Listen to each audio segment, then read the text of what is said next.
204 सितंबर को हमारा कक्षा 12वीं का व्यवसाय अध्ययन बिजनेस स्टडीज का त्रैमासिक परीक्षा का पेपर है। होगा त्रैमासिक परीक्षा में जो भी हमें क्वेश्चन देखने को मिल रहे हैं, अभी तक आपके पेपर हुए हैं, क्वेश्चन बैंक से आ रहे हैं। इसलिए आज की इस वीडियो में दोस्तों मैं आपको कक्षा 12वीं व्यवसाय अध्ययन बिजनेस स्टडीज का त्रैमासिक परीक्षा का हम क्या है जो स्पेशल क्वेश्चन बैंक जारी हुआ है, इसका सॉल्यूशन देखने वाले हैं। बात करें दोस्तों हम ब्लूप्रिंट की, तो आपका ये ब्लूप्रिंट रहने वाला है। टोटल अभी आपके त्रैमासिक परीक्षा में 5 अध्याय आपके आने वाले हैं, क्रम से आपके 5 अध्याय रहने हैं। इस प्रकार से आपका ब्लूप्रिंट रहने वाला है।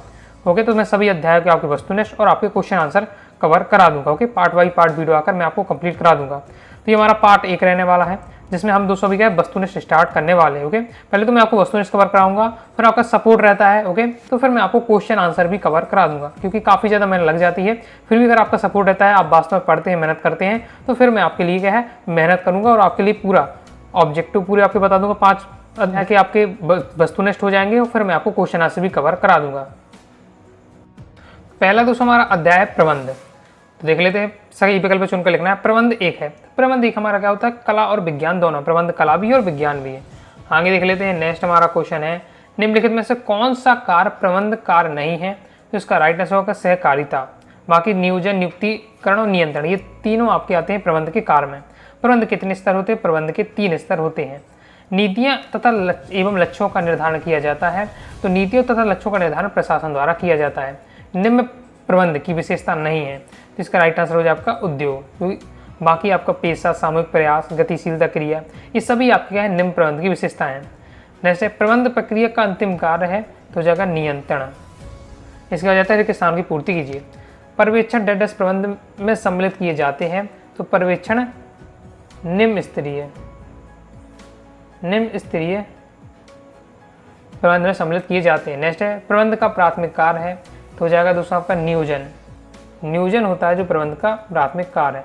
और ये सभी क्वेश्चन आपको अच्छे से पढ़ते रहना है, क्योंकि आपकी आगे अर्धवार्षिक और बोर्ड एग्जाम में यही आपके इनमें से क्वेश्चन रहते हैं। कुछ अलग से नहीं रहते, तो इसलिए अभी से अच्छे से तैयार करते जाइएगा।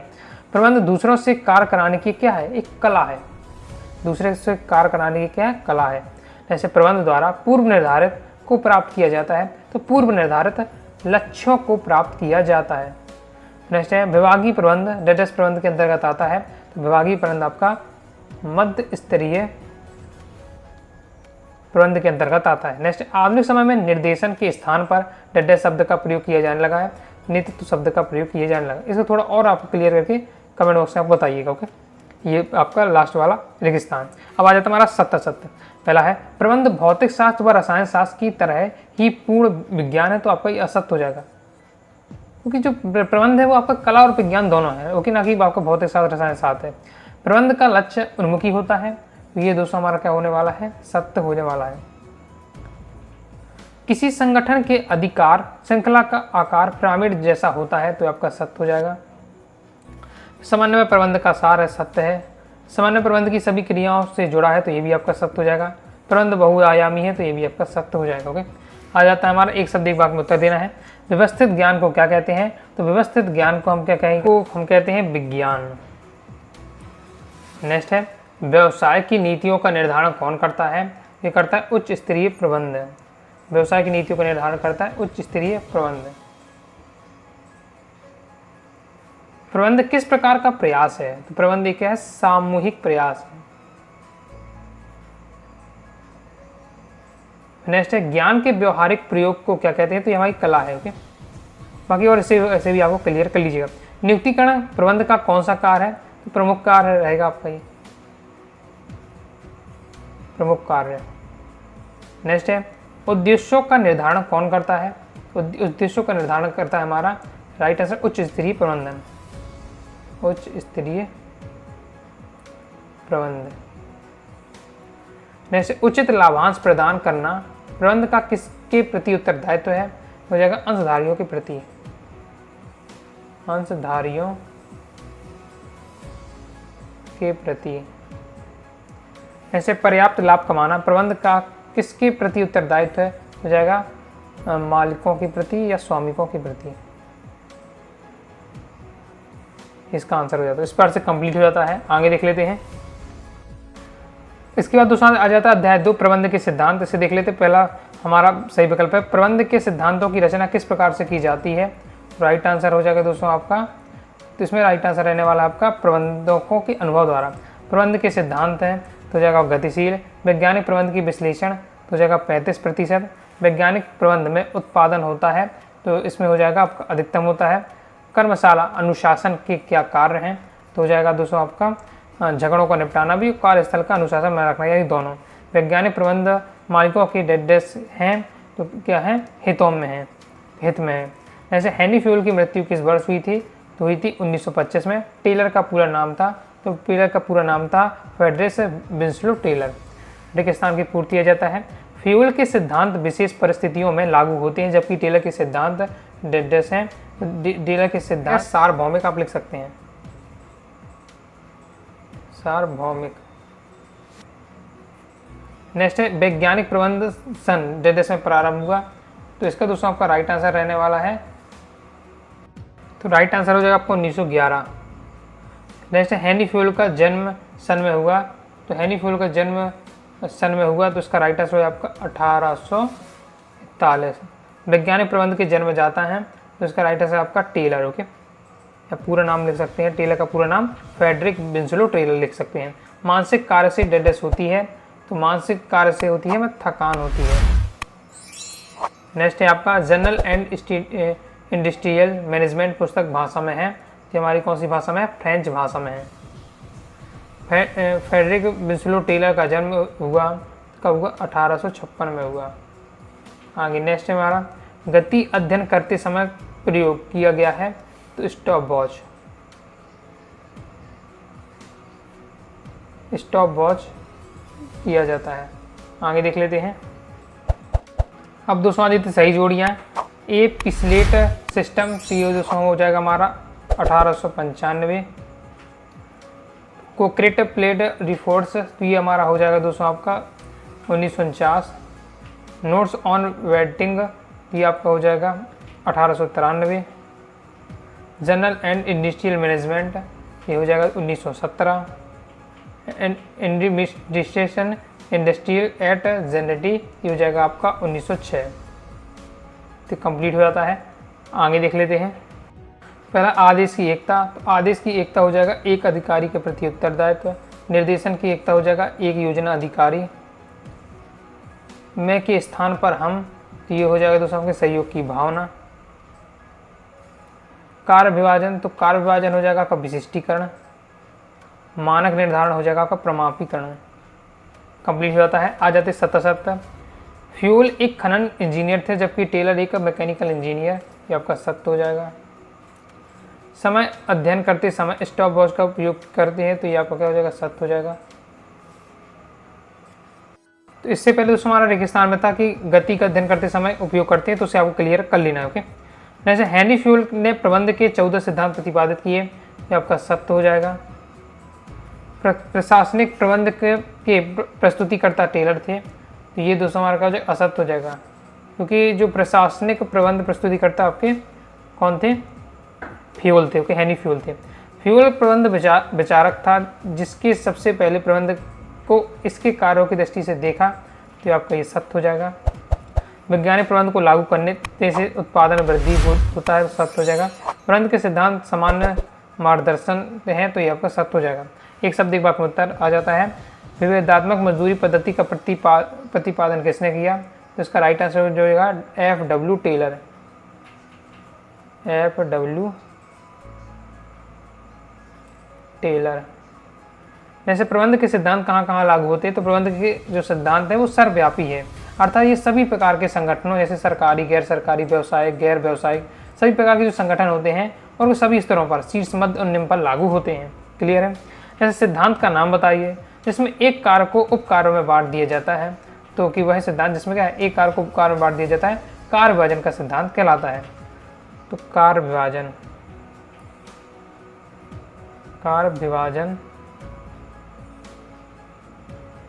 सिद्धांत। नेक्स्ट 1920 से 1950 के मध्य विकसित प्रबंध की विचारधारा का नाम लिखिए, तो हो जाएगा दोस्तों आपकी कौन सी, मानव संबंधित विचारधारा। आगे देख लेते हैं। नेक्स्ट हमारा क्वेश्चन है टेलर की मृत्यु किस बीमारी के कारण हुई? तो टेलर की मृत्यु निमोनिया के कारण हुई थी। निमोनिया। कार्य के आधार पर मजदूरी प्रदान करना क्या कहलाता है? तो ये हमारा कहलाता है कार्य निष्पादन आधारित मजदूरी। तो कार्य आधारित मजदूरी या कार्य निष्पादन मजदूरी लिख सकते हैं। श्रमिकों के समूह को प्रमुख को क्या कहते हैं? तो जो श्रमिकों के समूह के जो प्रमुख होते हैं उसे हम क्या कहते हैं? पर्यवेक्षक कहते हैं। पर्यवेक्षक या फॉरमैन। कंप्लीट हो जाता है। अब दोस्तों हम देख रहे थे अध्याय 3 के वस्तुनिष्ठ। अध्याय 3 आ जाता है व्यावसायिक पर्यावरण। तो पहला है भारत में उदारीकरण की नीति के फलस्वरूप उद्योग धंधों का क्या होगा? तो हो जाएगा विकास हुआ। किसी भी देश की भौगोलिक स्थिति का संबंध उस देश की किसे होता है? भौतिक पर्यावरण से है। सामाजिक पर्यावरण का घटक है। सामाजिक पर्यावरण का घटक हो जाएगा परिवार का गठन। किसी अर्थव्यवस्था में राजकोषीय घाटे से आशय होता है, इससे आशय होता है व्ययों का आय पर अधिक। नवीन आर्थिक सुधारों का संबंध है। ये हमारा किससे संबंध होने वाला? उपरोक्त सभी से, यानी उदारीकरण, वैश्वीकरण और निजीकरण। आगे देख लेते हैं। नेक्स्ट है भारत में 8 नवंबर 2016 को किए गए विमुद्रीकरण में विमुद्री किए गए नोटों का मूल्य वर्ग है। तो हो जाएगा आपका 500 और 1000 के नोट। तो 500 और आपके 1000 के नोट। ऐसे विमुद्रीकरण के परिणाम स्वरूप निजी संपत्ति में क्या हो गई? वृद्धि हुई है। व्यवसायिक पर्यावरण में सम्मिलित है। तो ये आपका उपरोक्त सभी, यानी तकनीकी, आर्थिक और सामाजिक शक्तियाँ, ये सभी आपकी सम्मिलित रहती हैं। रेगिस्तान की पूर्ति। भारत में आर्थिक सुधार वर्ष में लागू हुए। तो कब लागू हुए? राइट आंसर दोस्तों आपका हो जाएगा 1991 में लागू हुए। जैसे व्यवसायिक पर्यावरण सदैव रहता है। तो व्यवसायिक पर्यावरण सदैव क्या होता है? तो गतिशील होता है। विमुद्रीकरण के परिणाम स्वरूप सार्वजनिक क्षेत्र की संपत्ति हुआ है, क्या हुई है? सार्वजनिक क्षेत्र की संपत्ति में क्या हुई है? कमी हुई है। वार्षिक बजट व पंचवर्षीय योजना नियोजन का अंग है। तो ये हमारी आर्थिक नियोजन का अंग है। आगे देख लेते हैं। कानूनी परिवेश का संबंध सरकार द्वारा पारित निर्देश से होता है। तो सरकार द्वारा पारित अधिनियमों से होता है।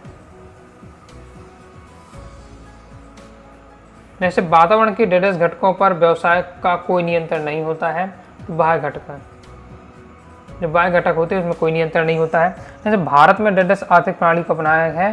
तो मिश्रित आर्थिक प्रणाली को अपनाया है। किसी अर्थव्यवस्था का शेष विश्व की अर्थव्यवस्था के साथ एकीकरण को डेडस कहते हैं। तो हम क्या कहते हैं? वैश्वीकरण कहते हैं। सार्वजनिक उपक्रमों के कुछ हिस्से को निजी हाथों में बेचने को कहते हैं, जिसे हम निजीकरण कहते हैं। भारत में पहली बार विमुद्रीकरण वर्ष डेडस में हुआ। तो किस वर्ष में हुआ? 1946 को हुआ। काले धन को रोक लगाना का एक प्रमुख उद्देश्य है। मुख्य उद्देश्य हो जाएगा इसका विमुद्रीकरण का उद्देश्य है। कंप्लीट होता है। दोस्तों हमारे आ जाते हैं सत्य। उपभोक्ता एवं मीडिया व्यावसायिक पर्यावरण के बाह्य घटक हैं। तो हमारा सत्य हो जाएगा। व्यावसायिक पर्यावरण सदैव गतिशील होता है। ये भी आपका सत्य है। व्यावसायिक पर्यावरण एक तुलनात्मक अवधारणा है। सत्य हो जाएगा। श्रम शक्ति में महिलाओं की बढ़ती भागीदारी सामाजिक पर्यावरण का पहलू है। तो ये दोस्तों हमारा सत्य हो जाएगा। शैक्षिक पद्धति साक्षरता दर आर्थिक पर्यावरण के पहलू है। तो आपका असत्य हो जाएगा। वस्तु एवं सेवाओं के सभी निर्यात पर कर की समाप्ति सामाजिक वातावरण का पहलू है। तो ये हमारा छठवां क्या हो जाएगा? असत्य हो जाएगा। विमुद्रीकरण के प्रभावों के परिणाम स्वरूप भूमि भवन के मूल्यों में कमी आई है। तो ये हमारा क्या हो जाएगा? असत्य हो जाएगा। फिर नेक्स्ट देख लेते हैं। नेक्स्ट है लाइसेंस नियमों में उदारीकरण के परिणाम स्वरूप भारतीय व्यवसायिक की गई प्रतियोगिता में वृद्धि हुई है। ये आपका सत्य हो जाएगा। जैसे वैश्वीकरण के परिणाम स्वरूप उपभोक्ताओं के चयन के अवसरों में कमी आई। तो असत्य हो जाएगा, क्योंकि उपभोक्ताओं के चयन में वृद्धि हुई है वैश्वीकरण से। जैसे व्यावसायिक पर्यावरण को ठीक समझने से औद्योगिक इकाइयों के निष्पादन में सुधार लाया जा सकता है। तो आपका ये सत्य हो जाएगा। सत्य कंप्लीट हो जाता है। अब आते हैं एक शब्द एक वाक्य में उत्तर देना है। पहला हमारा विदेश नीति किस व्यावसायिक पर्यावरण का उद्योग है? तो आंसर आपके क्या रहने वाले हैं? तो आंसर आपका रहने वाला है कि विदेश नीति आर्थिक वातावरण का उद्योग है। आगे नेक्स्ट है वस्तु एवं सेवाओं के स्थानांतरण में प्रतिबंधों को हटा लेने की नीति क्या कहलाती है? तो ये नीति हमारी कहलाती है उदारीकरण। आपको यहाँ पूरा दिया हुआ है, लेकिन आपको केवल आंसर लिखना है। जैसे हमारा नेक्स्ट है नेक्स्ट रहने वाला है निजी क्षेत्र की भूमिका को बढ़ाते हुए सार्वजनिक क्षेत्र की भूमिका को कम करने को क्या कहते हैं। तो ये हमारा कहलाती है कि ये हमारी कहलाती है निजीकरण की कहलाता है। इसमें हम क्या कर रहे हैं निजीकरण में कि सार्वजनिक क्षेत्र की भूमिका को कम करते जा रहे हैं, ओके, निजी क्षेत्र की भूमिका बढ़ा रहे हैं। ऐसे विपणन मध्यस्थ किस वातावरण की शक्ति है। कि हमारे सामाजिक सांस्कृतिक वातावरण की क्या शक्ति है।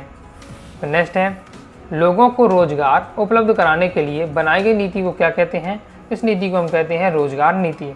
नेक्स्ट है विश्व की समस्त अर्थव्यवस्था के एकजुट हो जाने की नीति क्या कहलाती है। तो ये हमारी कौन सी नीति कहलाती है। ये नीति हमारी कहलाती है। तो हो जाएगा आपका वैश्वीकरण।